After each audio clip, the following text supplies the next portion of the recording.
MLB Spring Training 5 issues to watch. As pitchers and catchers report, the countdown has dwindled to a little over a day before the spring unveiling of Shohei Ohtani, the Japanese two-way star whose quest to pitch and hit regularly in the big leagues represents the most fascinating storyline of the year. And while that saga figures to play out over the entire season, there are several other spring stories worth keeping an eye on. With most camps beginning workouts Wednesday, here's a look at some of them. Big-name players like Eric Hosmer, J.D. Martinez and Jake Arrieta are among the 100-plus players who still haven't found an employer for 2018, as the free agent market endured an unexpected winter freeze. Though there has been some more movement as the calendar approaches mid-February, this year's spring training is certain to feature the late arrival of a huge number of newcomers to teams. Some of them may alter the contour of playoff races.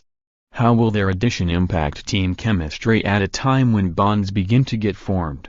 And what will be the lingering feeling among players who expected to cash in, only to find their market value had plummeted? Will any resentment carry over into the season? In some ways, this will be a spring like no other in recent memory. Granted, that's not as catchy as who's on first.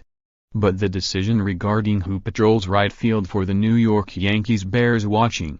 So far, Giancarlo Stanton and Aaron Judge have said all the right things about being willing to play elsewhere, and that initially eases any angst over a potentially contentious issue for neophyte manager Aaron Boone.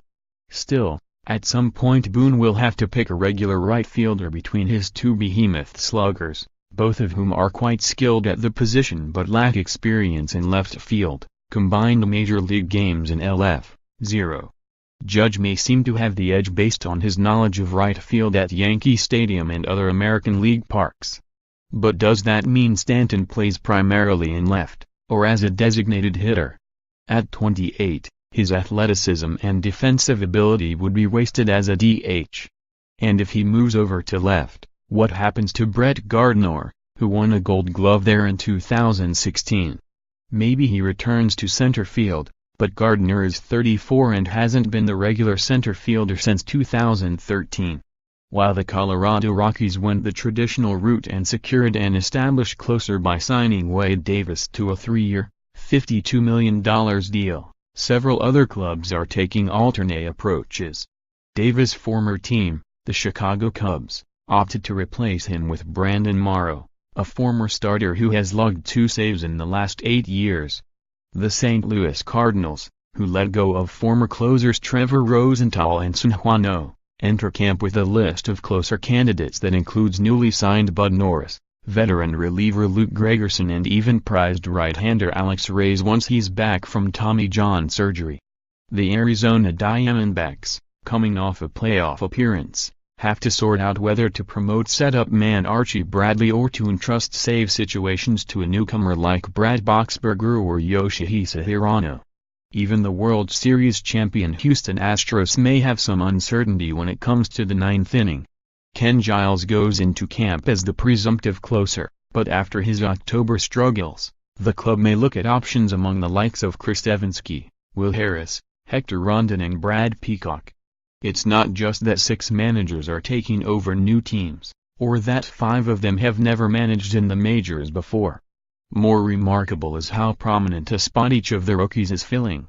2 of the game's marquee franchises, the Yankees and Boston Red Sox, will renew their rivalry with their own former players at the helm. The Yankees went way outside the box in picking Boone, who has never even served as a coach. Alex Cora was less of a surprise as the Red Sox choice, but he has only 1 year as a bench coach under his belt. Another top contender, the Washington Nationals, went from a 22-year veteran in Dusty Baker to rookie skipper Dave Martinez, while the New York Mets are hoping Mickey Callaway can parlay his success as a pitching coach into the managerial post. And former Los Angeles Dodgers farm director Gabe Kapler brings his new age ways to the Philadelphia Phillies dugout. All will draw intense scrutiny as they steer teams in large media markets.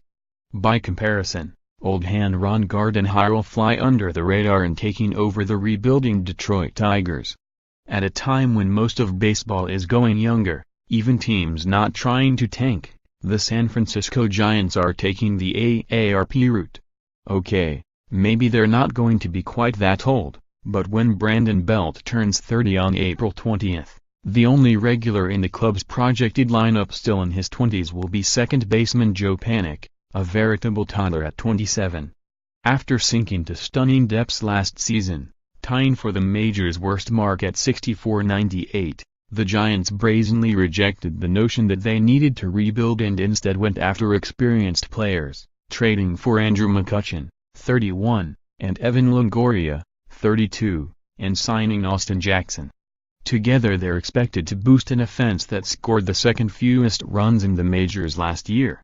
By declining to engage in a youth movement, the Giants are embracing the concept that talented players in their early 30s can coalesce into a cohesive unit similar to the ones that carried San Francisco to World Series titles in 2010, 2012 and 2014.